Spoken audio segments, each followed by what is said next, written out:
Hello everyone, welcome to video lecture series of Communication Engineering.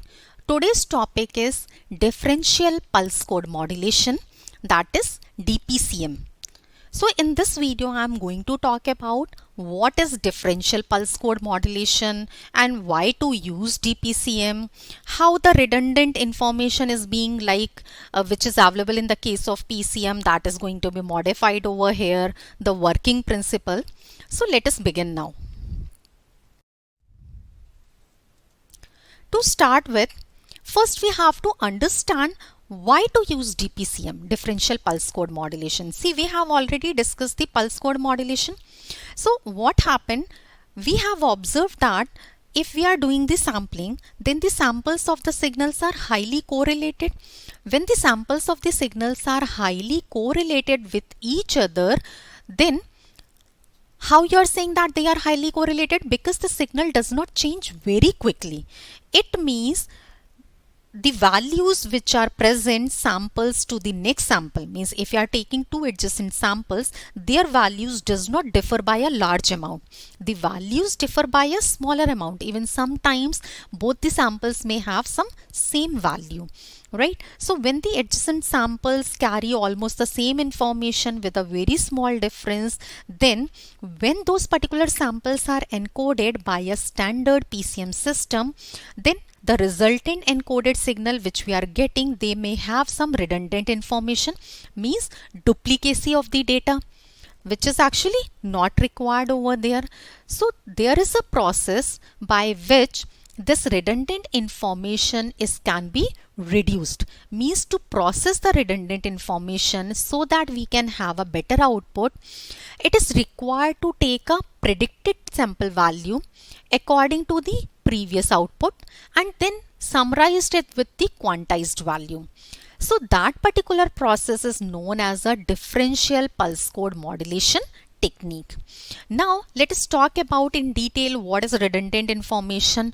But DPCM is mainly used for the speech, image and audio signal compression. So this is an area where the differential pulse code modulation is highly used. Now let us talk about the redundant information in the PCM. What do you understand by this? To understand this, let us draw a continuous time signal. So here this dotted line, this represents a continuous time signal, and this signal is sampled by a flat top sampling, and this flat top sampling is being done at the interval of TS, 2TS, 3TS, so on. And the sampling frequency, it is selected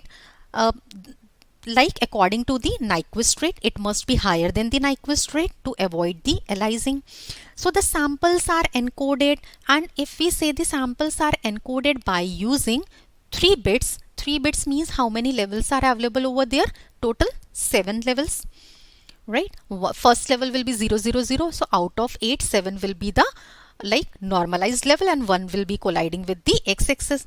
So here what happens, the sample is quantized to the nearest digital level.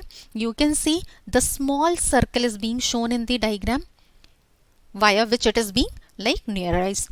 So what happens, the encoded binary value of each sample, that is being written on the top. You can say encoded value of this particular first sample, that is 010. For the second one it is 100. For the third one it is 101. So accordingly it has been written over here.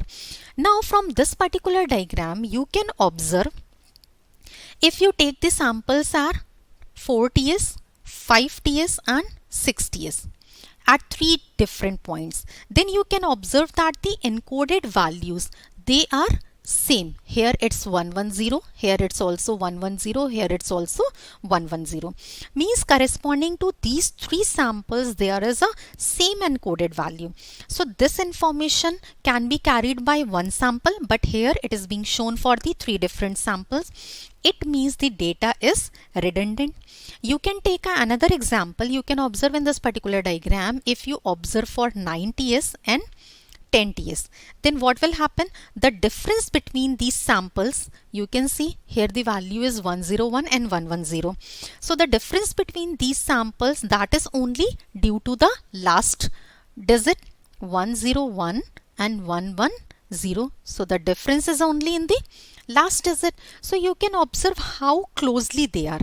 It means what is going to happen if we reduce this redundancy, right? Then overall bit rate will be decreased, and when overall bit rate will be decreased, then number of bits required to transmit one sample will also be reduced. It means now this is going to be effectively used, and this particular type of technique where we are reducing the redundancy, and it means we are overall reducing the number of bits required to transmit one samples. So that particular effective technique which is used for the digital pulse code modulation, that is known as a differential PCM, DPCM. Let's discuss about the working principle of differential pulse code modulation. See, differential pulse code modulation, which is the DPCM, it works on the principle of the prediction.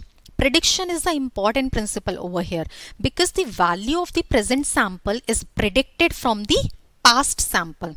So present sample value is being predicted, and prediction may not be done exactly, but it must be like performed very accurately, which is close to the sample value. Like, so you can see how much accurately the prediction can be done over here. Here you can see a diagram. This diagram, it shows the differential pulse code modulation transmitter. Here you can see over here input is the sampled input. You can see xt is the your original signal, and which is being sampled over here. So the sampled signal, that is being denoted as x and ts, and the predicted signal, that is denoted by x cap, because predicted signal is not the exact one, but this is the closer or approximated to the original one. Here a comparator is being used. So what is the function of this comparator? This comparator actually, it compares the difference between the sampled value and the predicted value.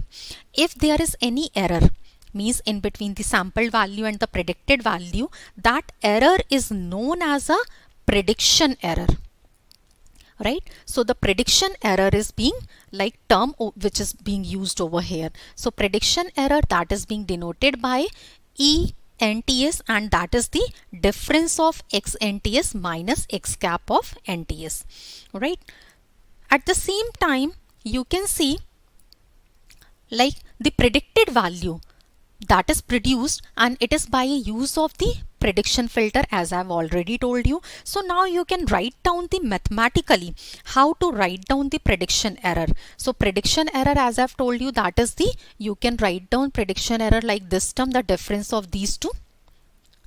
So the prediction error can be mathematically written as by this particular equation number 1, x NTS minus x cap NTS. Now the error, which is actually the difference between these two, that which is the prediction error, now the predicted value is produced by the prediction filter, and the quantizer output signal, here you can see the quantizer output signal is EQ NTS. So this is actually a gap and the previous prediction. Now here both the values have been added. You can see over here at this particular adder, and this makes the prediction more and more closer to the actual sample signal, because when you are adding this particular signal to the like predicted value and that is being applied, so that is going to give us the more accurate value, more accurate actual sample signal. So we can observe over here that the quantized error signal is what? EQ NTS. This particular value will be very small, and that can be encoded by using, because encoder will be used to encode this particular quantized error signal, and for this only smaller number of bits are required. So the number of bits per samples are reduced in the case of the DPCM. Number of bits per sample, it will be reduced, and this is the advantage of the DPCM. Now you can write down the mathematical expression for the quantizer output. See, quantizer output EQ NTS, that is what? E NTS plus Q, this particular value, right? So here this QNTS, that is the quantizer error. And as you can see in this particular diagram, the prediction filter input is what? This term XQNTS. This is what? This is the sum of these two terms, first term plus second term. So mathematically you can also express this as, so let us say this is the equation number 2, this is equation number 3. So here you have written what is the prediction filter input, you have represented by using this particular equation number 3. Now what we can do over here, from this equation number 3, here you can, in this equation number 3, you can substitute the value of EQ from equation number 2. From here you can substitute the value. So now let us simplify further. So upon substituting, you are getting this particular value, and the first equation what we have written, the first equation we have written it into this particular form. So now you can rearrange the term, and from here you can write down the term for X times NTS.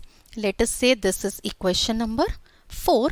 So now when you have rearranged the term, now you can see over here in this particular equation number 4, you can substitute the value of these two terms. This is what? This is nothing but X times TS. So you are getting this value, right? And this is actually what? Which you are getting, this is nothing but it is the output, which is the quantized version of the signal, that is the sum of original sample value, which is XNTS, plus quantization error, which is QNTS. So the quantization error means this term QN of TS, it may be positive or negative. So accordingly you can substitute the value, and here this equation which you have written over here, this particular equation, let us say equation number 5, it does not depend upon the prediction filter characteristic. You can see, just you calculate the value and you will be getting the quantized version of the signal value, and you will be able to calculate it mathematically. Now let us discuss about the reception of DPCM signal, or the reconstruction of differential pulse code modulation signal. For that, first you need to draw the diagram. Here you can see input is the DPCM input. Then first there is a requirement to decode the signal. So the decoder first reconstruct the quantized error signal from the incoming binary signal. Whatever the incoming binary signal we are getting from there, it is first need to be reconstruct, and the prediction filter output and quantized error signal. Here you can see prediction filter output and the quantized error signal, they are summed up by this particular summer, right? And via which we are getting the quantized version of the original signal. It means the signal at the receiver which differs from the, right, whatever the signal we are getting at the receiver, that differs from the actual signal, and that difference will be only Q times NTS. Q times NTS or QNTS, which is actually the quantization error only. So this is the actually difference which we are getting in between the actual and the quantization error, and this is introduced permanently when we are reconstructing the signal, right? So this is how you can explain it, and whatever I have explained it to you, I have summarized over here, so you can prepare a note as well. Now let us talk about the comparison between PCM and DPCM. There are various parameters upon which the comparison can be made. Here I have listed out some of the important parameters. First is the number of bits. So number of bits in case of PCM, it uses 4, 8 or 16 bits, but in the case of differential pulse code modulation, it uses less than the PCM bits, less than number of bits which are required in the pulse code modulation. Second parameter, level and step size.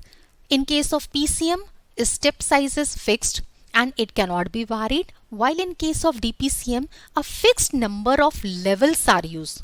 Number of levels that are fixed, but the step size can be varied. Bit redundancy, that is present in the case of the DPCM, but in case of DPCM, Bit redundancy is present in case of pulse code modulation, but that is permanently removed in the case of the differential pulse code modulation. I have already discussed about the bit redundancy. Next parameter is the quantization error and distortion. In case of pulse code modulation, quantization error and distortion depends upon the number of levels used. In case of differential pulse code modulation, slope overload distortion presents, it appears, and quantization noise is also present, but these two parameters are very less if you compare with the pulse code modulation. Transmission channel bandwidth is the next parameter. So higher bandwidth is required in the case of the pulse code modulation because here number of bits is absent, but transmission channel bandwidth is less in the case of the DPCM. Feedback. There is no feedback in the case of pulse code modulation, but in case of DPCM, feedback exists. When we talk about the signal to noise ratio is good in the case of pulse code modulation, but it is better in case of differential pulse code modulation. If you compare with respect to the PCM, it is better over here.